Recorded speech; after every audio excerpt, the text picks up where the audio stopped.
Alright. Hey guys. So my name is Alclaim, and I decided to make a little Bricktops Essentials video just to give some newer players to the gun system or some people who aren't as familiar with the competitive RCL scene a little bit of background on different key concepts and different positional pointers that would really benefit you in things like scrims, bars, or whatever. So a little bit of background on me.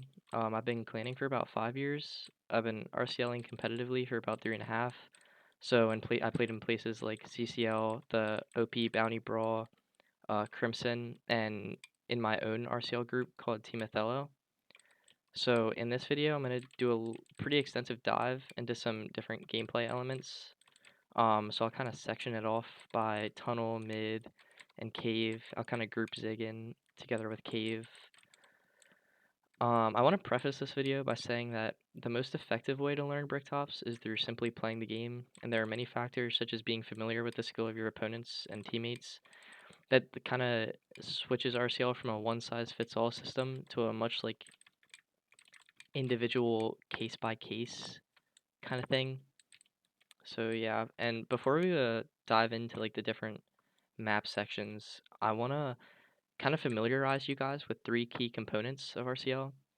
So one of which would be claiming of space. You can kind of visualize this by how chess pieces move on a chessboard. Team coordination versus individual playmaking. A common misconception within the clan community is that individual playmaking as a whole is inefficient, wasteful, and often done out of an egotistical state, which is true. However, in RCL, it's kind of surprising, and it took me a long time to learn. One or two tactful and well-placed individual plays can flip the outcome of the match. We'll get into that a little bit later. Pathing as well is the last key concept. I'll also elaborate on that a little later. So to provide a visual for claiming of space, a little way I use to get a grasp of how to explain this is tethering. So connecting back with the chess analogy from earlier, similar to how a bishop might protect a pawn from across the map, tethering positions on bricktops is one of the most foundational ways to gain ground while coming out on top of damage trades and protecting your advancing players.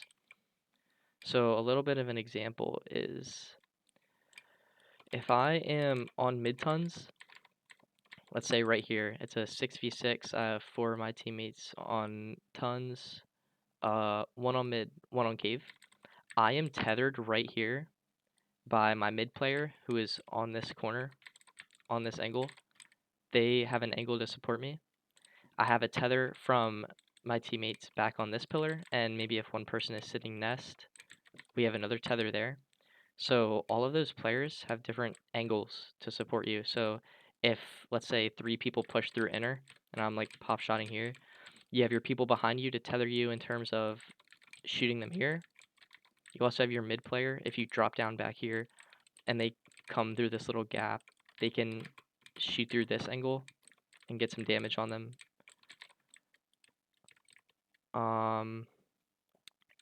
In general, you really want as many players as possible to be able to support contested areas as often as you can. So this is why in most cases I dislike when players sit back and nest, if not on 9 or 10 deaths or on low HP. Sure, this kind of opens an angle to mid and cave, like here. However, then you're untethering yourself from your tunnel team, consequently allowing for their team to gain ground through outer tons, because unless you swing wide here, you do not have an easy angle on their outer tons push, and this leaves you very susceptible to shots from their nest, their mid player who's going to be over here, etc. Just not a wise decision. I don't really like having somebody sit there.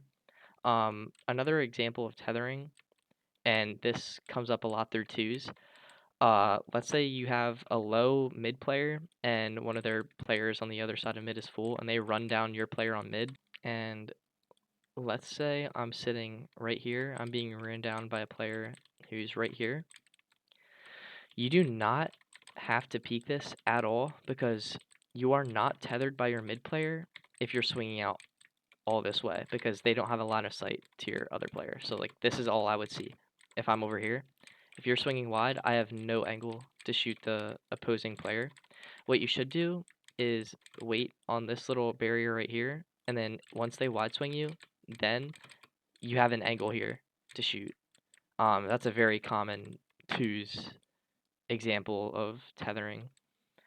Um, Going back to claiming space as a whole, from a leadership perspective, tactic I recently started using that has showed some pretty consistent success is having a portion of your tunnel team that arrives there first all spawn. You instantly go up one and push mid tons. So this is kind of meant to take advantage of all spawn chaos and the opposing tunnel team not being in a position yet to counter the outer tons push. So kind of as an example for my old CCL team, if my tunnel team, assuming it was an AV8, was like, let's say, Dischanted, Terrilio, Green Magician, Spellcore, and Aquino, before the match started, I let them know that the first 3 people to reach tons all spawn. So let's say like you just spawned, you guys are running over here getting some all spawn damage. The first 3 people of the tunnels team to get right here, you're instantly coming up one, instantly running outer. Now, for example, let's say their mid player is coming all spawn, they see this. You guys have 3 different rays able to shoot that guy, then boom, that's an instant drain or kill maybe. Instantly up one in the match, and you're winning damage trades.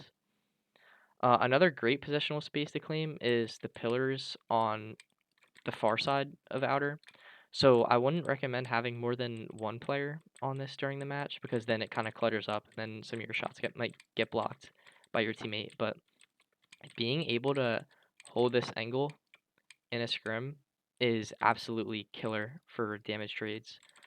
So if you're back here, like you barely have an angle on, like you will only see their arm basically from over here, and then their rays will consistently be hitting you right here. So that's like a crazy damage trade to have. It's very beneficial to have one person cross there early and then just pre-firing this. Unfortunately, that does make you like lose line of sight to their outer push. But if they do, you can easily just cross back over and then peek over here, and you'll be fine. That's very nasty for some sneaky drains. We'll kind of move on to mid now. I don't plan on. There's so many different like situational changes that can happen on tons, but we won't really dive into that right now.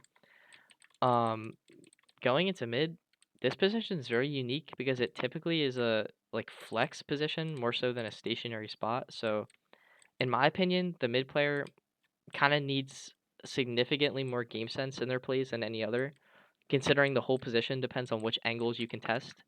So if I'm on this side, I am going to be contesting their cave wall spawns or their mid player who's on the other side. But I also have an angle on their outer push and their peaks from outer right here in all of Greenlands and nest. Like that's very different. And then if you rotate over here, you have an angle in their nest and their all spawn tunnel cross, which is a very big like sneaky damage opportunity. In terms of the flex, you do need to be able to shift towards tunnel and cave if needed. So let's say there's a 2v1 on cave, my player's getting ran down. I'm gonna run over here, come to the back, and I'll be able to support. Very beneficial for matching numbers and ratios on like uneven sides. Sometimes, let's say your tunnel team's down, but you're like losing the spawn trap up here. You can cross Greenland sometimes, even though you'll get shot by their spawn. Like that is a way to even out the numbers on there and get some extra support. A great mid player to model your gameplay after is a player named Mental Monkey Guard, also known as Carl within like the community. Very well known for having a ton of game sense on mid, and he's very good on maps like Bricktops, Guten, like wherever you can put him. Very good player to model your gameplay after. Consistently managing your peaks at all spawns is essential for being a effective mid player. So a very common mistake that mid players make is that, like, let's say somebody is crossing tons all spawn, they have a mid player who can shoot you, and you just constantly hold spacebar, just over peak like this, maybe run down a little bit, try and get like all of your damage in. You have a line of sight to you by their mid player, their nest, their off spawn, and cave off spawns. Way too many spots where you can take damage from. Like, you are exposing yourself so much. I wouldn't recommend taking more than 2 peeks at an off spawn than just laying down.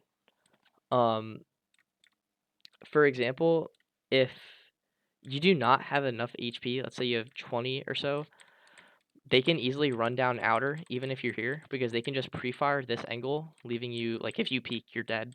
And then your mid-tons team is kind of left without the mid-tether here. Additionally, you might get run down on Zig.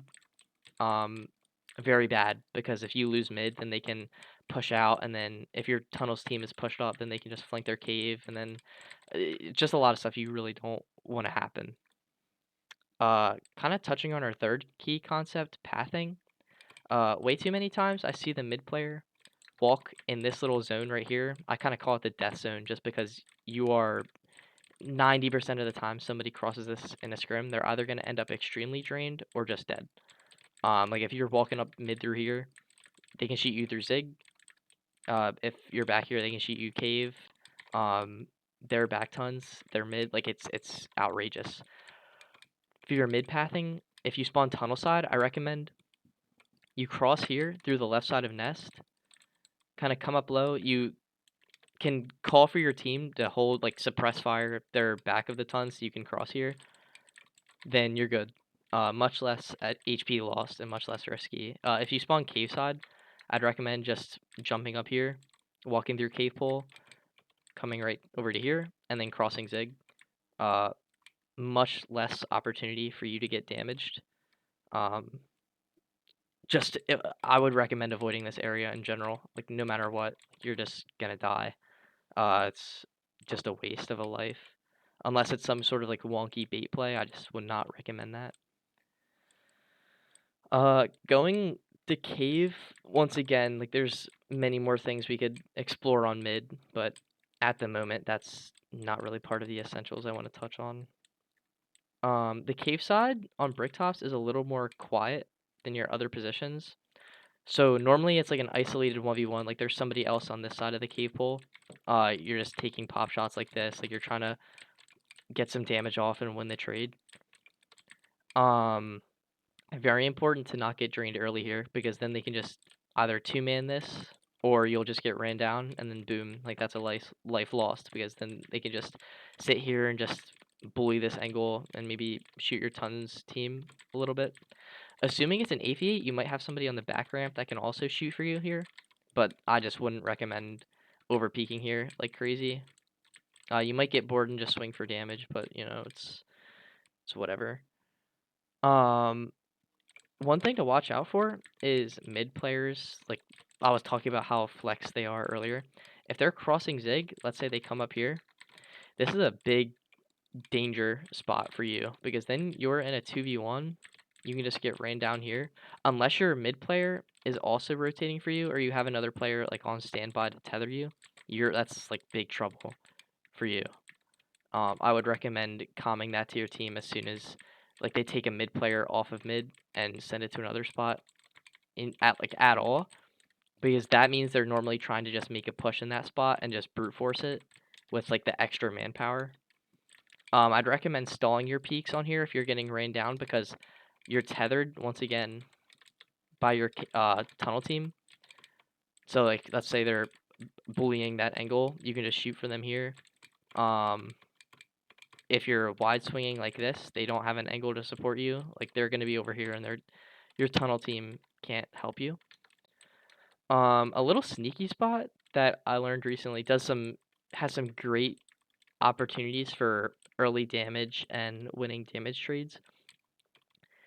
If they're off spawn, going back to pathing here, let's say if you have people up mid tons, which hopefully you do, they'll be shooting this player off spawn. Let's assume they hit, like, maybe 30 or 40. They're going to be reloading here.